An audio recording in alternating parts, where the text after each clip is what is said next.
வணக்கம். இன்னைக்கு ஒரு குட்டி கதை. ஒரு யானைகள் கூட்டம். அந்த வழியா ஒரு நபர் நடந்து போறார். அந்த காட்சியை பார்த்தவனே ரொம்ப திகைத்து போறாரு. பெரிய யானைகள், அதன் முன்னங்கால்கள் ஒரு சிறிய கயிற்றால் கட்டப்பட்டிருந்தது. ஒரு இரும்பு சங்கிலி இல்லை, ஒரு வலுவான கூண்டு இல்லை. அதை பார்த்து திகைப்படைந்தார்.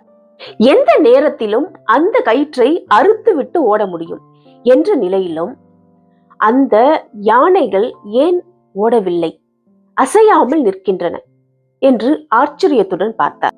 அருகில் இருக்கும் பாகனிடம் இதற்கான கேள்வியை கேட்டார். ஐயா, இந்த யானைகள் சிறு குட்டிகளாக இருக்கும் பொழுதே இதே கயிற்றால் தான் அதை முன்னங்காலில் கட்டி போட்டோம். அப்பொழுது இந்த கயிறுகள் அந்த யானை குட்டிகளை தாங்கும் அளவிற்கு இருந்தது. நாளடைவில் வளர வளர அதற்குள்ளே ஒரு தவறான நம்பிக்கை உருவாகிவிட்டது.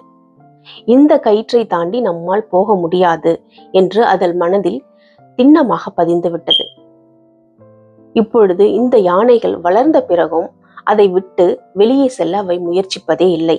அந்த கயிற்றை அறுக்க அது முயற்சிப்பதே இல்லை. இதை கேட்ட உடனே அவருக்கு ஆச்சரியம் தாங்கல. விடுதலைக்கான சக்தி அதன் காலடியிலே இருக்கு. ஆனா அது பழைய நம்பிக்கையின் காரணமாக அதிலிருந்து விடுபட அது முயற்சிக்கவே இல்லை. கதை இங்க முடியுது. இந்த கதையிலிருந்து நாம என்ன கத்துக்கிட்டோம்? நம்ம வாழ்க்கையில பல நேரங்கள்ல இந்த யானைகளை போலதான் நாமும் செயல்படுறோம். நம்ம வாழ்க்கையில ஒரு முறையோ அல்லது சில முறையோ நம்ம தோல்விகளை அடைந்திருக்கலாம்.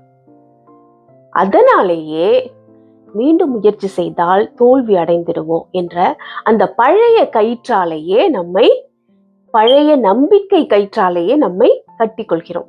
அந்த யானைகளை மாதிரி நம் வாழ்க்கையில தோல்வி என்பது ஒரு முடிவே அல்ல, அது ஒரு தொடக்கம். முயற்சி செய்யாமல் இருப்பதுதான் உண்மையான தோல்வி.